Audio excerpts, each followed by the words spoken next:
Access granted.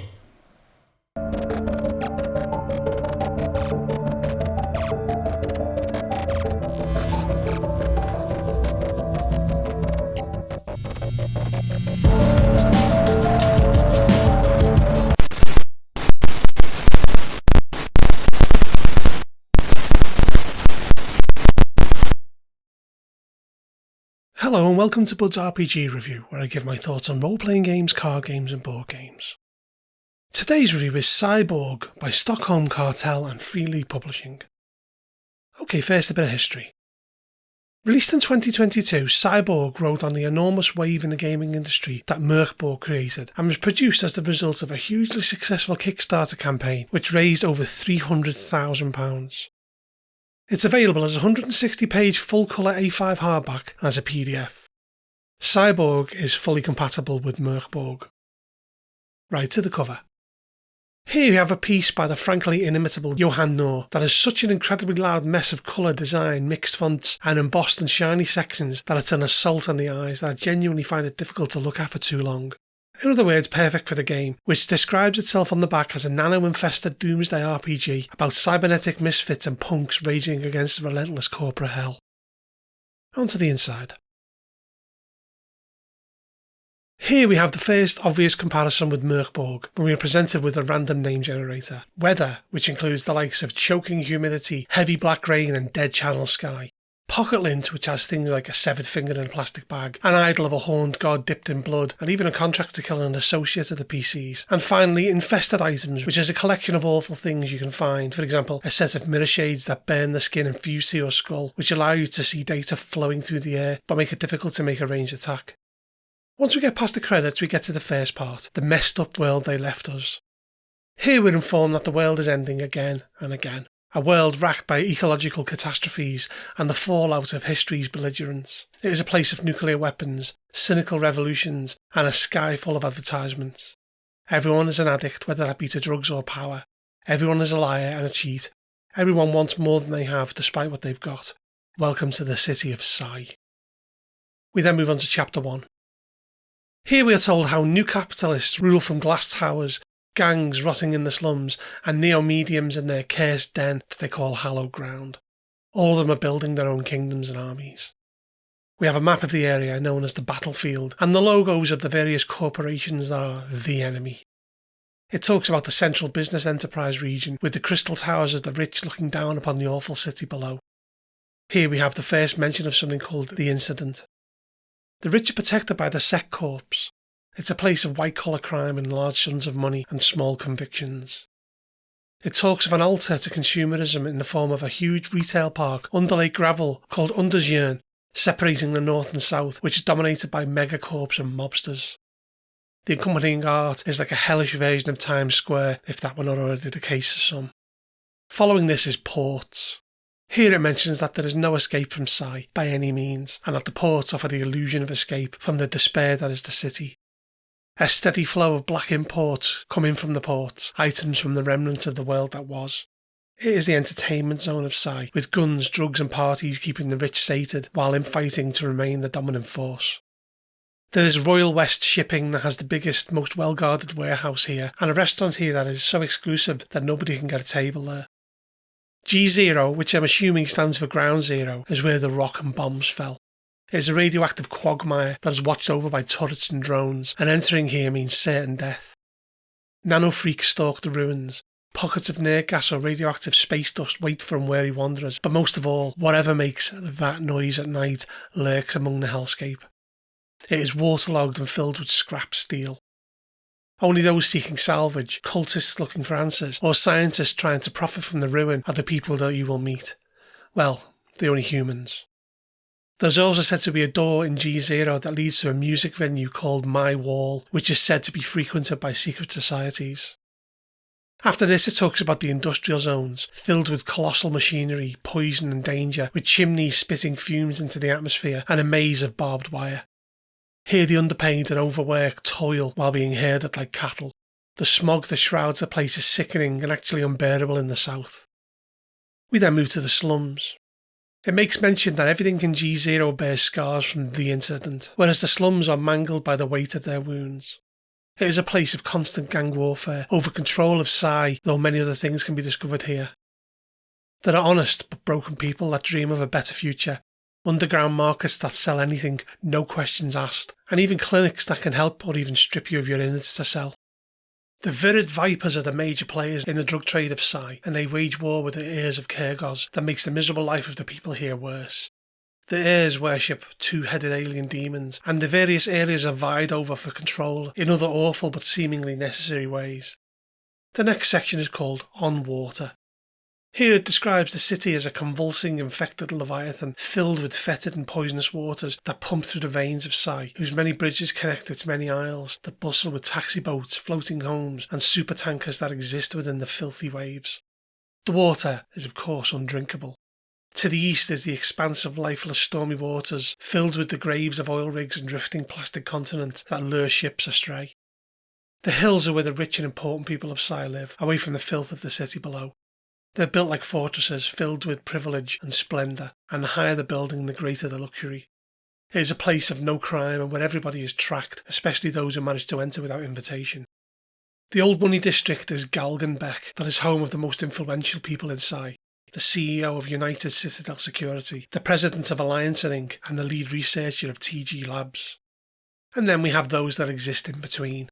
The salary folk that are described as cubicle zombies, and the cogs in the machine that live in tenement slabs of concrete and bombarded with advertisements at all times. Pop-up food stores selling illegally grown underwater meat have started appearing. There is a cyberbike hype that recently came to an end due to a rival clan bombing the area for dominance. And there's also the Borg Holds, a prison complex that is almost 500 years old, whose locals live in small villas or multi-family houses and are viewed by the populace of Psy with suspicion. We then have Beyond Psy. It is described as the negacity, as something that devours all it sees, churning the earth and boiling the ocean, caging the natural world in factory meat farms.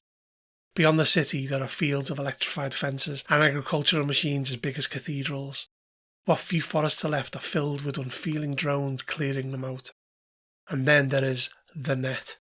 A consensual semi-hallucination experienced by almost everyone. A mix of AR, VR and old internet, it is in some way a kind of omniscient. It is inescapable and unknowable. It keeps all in a state of fear, trying to sell you things to allay your terrors while hacking your behaviour. The top levels are shallow and easily accessible, however, a cyberdeck and the right apps are needed to dive deeper. Mental resilience is required to go further, as hiding in the darkness of the deep net are science-defying powers such as terrible AIs, gods, demons and aliens. After this it gives us a few pages of terrible headlines that can act as adventure hooks. These range from anti-human bioterror attacks, the G0 wall breach releasing nanofreaks into ports, a tap water advisory, a swarm bringing a growing hellscape to Psy, the cyborgs winning, and even a technological rapture coming to the city. After a miserable headline has been rolled 7 times, we have the result: are we living in a simulation, where proof is found that the world is a simulation run by unknown entities, and that in 12 hours the simulation will reset, replay the entire campaign. We then come to Chapter 2, the system. It tells us that every rule in this book should be broken except this.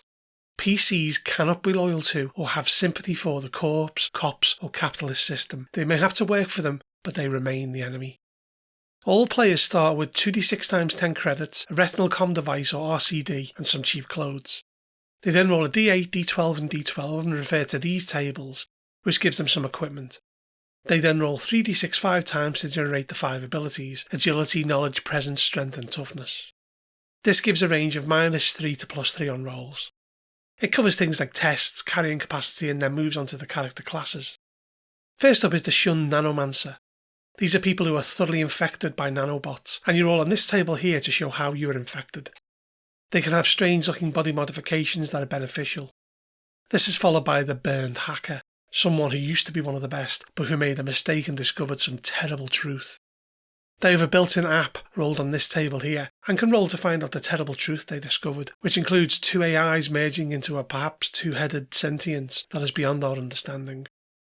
Following this we have the Discharge Corp Killer. Described as a good soldier in bad company, they're always fighting for someone else in the name of greed, and that capitalism has destroyed their enthusiasm. They roll to show a weapon that they took when they left and where they were deployed, and after them there is the Orphaned Gearhead. They understand that people are weak and unreliable, and as such have mastered steel and code and can repair, pilot and drive any machine. They're all here for what they pilot and here to determine why they feel betrayed by the flesh. After this we have the renegade cyber slasher, a cybernetically enhanced killer for money. They begin the day with a strangely placid ritual rolled here. Things like doing yoga and meditating or strengthening their inner demon with a chaos magic ritual. And they roll on what their trench coat hides, things like a wire-wrapped baseball bat or an ancient blade. And finally we have the forsaken gang goon. These are former gang runners who are now alone for some reason. They roll on a table here to determine why they no longer run with their gang, and to see what their speciality was, things like brawls, assaults and even clean-up. We have a few pages of styles that PCs and NPCs could have, as well as features, so for example a character could have gore grinder style with glitter skin. There are tables that list wants, things like anarchy, success or even simply to kill. Quirks, for example chain smoker or rapid blinking, and obsession, the likes of graffiti, sneakers or wigs. After this we have a spread of weapons, done in a similar style to Merkborg, ranging from a broken bottle to a sniper rifle, and it's followed by a list of available armour, from none to endgame class exosuit, including prices. There is a small table here that shows how much in debt each character is, and to whom, with an amusing table at the bottom where they roll to see how badly they want their cash back on a d6, with a 1 to 6 bearing the result, very. We then have various equipment tales of the likes of items, housing, food and other services, such as gear repair and doxing, and this is followed by tables of weapons for sale, including any special rules that they have, as well as a small piece on ammo. There is also a section on single-use mods. These will boost a single shot from a weapon with a special effect such as Heat Seekers, Inferno or Frag. Then we move to drugs, with a list of various ominously named concoctions that produce specific effects, such as red juice that applies some healing, sunset chalk which stops a person being violent, or even vert which has the effect of mass hallucination for d6 hours that is shared. Following this is cybertech, i.e. cybernetic body enhancement. It's kind of what you might expect with the likes of retracting cyberclaws, skeleplating and horns. We then have apps. These are custom-made cartridges and cassettes that can hack tech or physically affect surroundings. They're slotted into a cyber deck and then loaded in. The more the app is used, the greater the chance of a fumble, as this becomes cumulative. There are a variety of effects such as Blood Snoot, which tracks down an enemy hacker and damages them, Beaconed Worms, which place a tracker into a cybertech device, or Knock Knock, which will open a locked door, though they may set off the alarm. When an app fumbles, it becomes a backlash, and variable effects are on the following tables, including a virus infecting your deck, an unknown hacker beginning tracing you, or even a power surge which causes all lights to flicker and then explode, damaging everyone nearby. This is followed by nanopowers. Strange effects that are rumoured to be an infection of alien bacteria riding nanorobots. The character becomes a host for this parasite but gains strange powers in return. Again, these can be fumbled, producing an effect, but can produce beneficial ones such as suture droids that can allow D2 people to regenerate D10 hit points, with a 6 or more producing a free migraine. Or even Swarm Trip, which transforms their mind into a flying swarm of bacteria for 10 minutes, allowing them to remote view an area, though if the swarm is trapped or the body killed then they are stuck that way forever. When someone with nanopowers takes more than 5 damage in one attack, it causes an infestation. Things such as bugs crawling underneath your skin, small buds of crystal appearing on your body, or elongated fingers. Following this is glitches. Each character starts with D2 glitches, and they can be used to produce advantageous effects, such as neutralising a critical or fumble, or re-rolling yours or someone else's dice.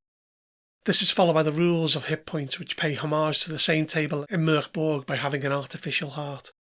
It has rules for 0 hit points and negative hit points, which can, depending on how much money the character has, summon an emergency response team to assist them. We have a section on emergency body modifications, which is something that can cause Psy rage. After this we have a double-page spread on combat, which gives basic rules on fighting as well as some further information on optional combat rules such as cover, range, suppressive fire and the like. This is followed by some mechanics for time, resting, first impressions and morale, very basic but effective stuff. And then we move on to levelling up. There is no set experience awards, it's just at the discretion of the GM. To go up and level, the player rolls 6d10, and if it's higher than the hit points they add d6. They roll d6 against every ability, and if the result is greater they add a +1 to a maximum of +6. Additionally, they find something in the lining of their jacket which could be credits, a magazine of ammo, a random booster mod, or a pebble that can infect them with a nanopower. After this we have Chapter 3, Foes. The first up is Guards and Goons, which has a generic goon, a United Citadel security operative, and a number of Psy's largest mob of the Virid Vipers, as well as a Roadrunner. There is the Psy Raging Menace, which is a violence-worshipping combat-enhanced cyber freak, a Grey Cert, which are killers with no digital footprint who cannot be hacked, and Corp Assassins, kill teams that are granted impunity that leave nothing behind. This is followed by Ear of Kyrgos, fanatical necromancer heralds of the two-headed demons. They have nano-powers and nano-goons who serve them. It lists 4 types of drones: the Crawler, Flyer, Stinger and Turret, all used for different purposes. And then there are the terrifying enhanced beasts, such as the gene-warped and weaponized wolf-like wargs, Vamps that protect areas and bite their foes, and the Croc, an underwater horror that lives beneath the surface in sewers.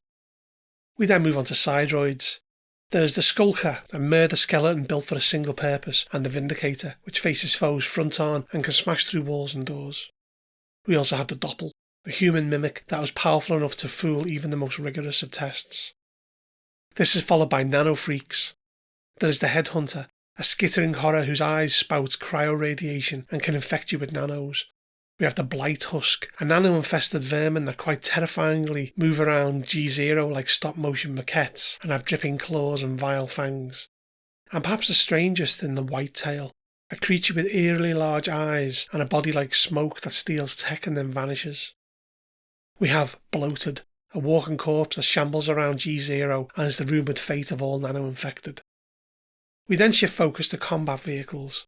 It details armoured cars and the Milcorp gunship, and this is followed by mechs. We have the Marauder, a bipedal construct of war that wreaks destruction. And finally in Chapter 3 we have an enemy called a Ghost. These are virtual entities made from low-level AIs that when uncaged are designed to hunt and destroy a target in the worst ways imaginable. Appearing as fractal artefacts in their target's RCD, they are impossible to escape as they possess and control nearby connected devices to kill their target and are immune to physical damage. Lastly, we move on to Chapter 4, Data. This is filled with tables to add colour and flesh out all manner of things in the warped world of Cyborg.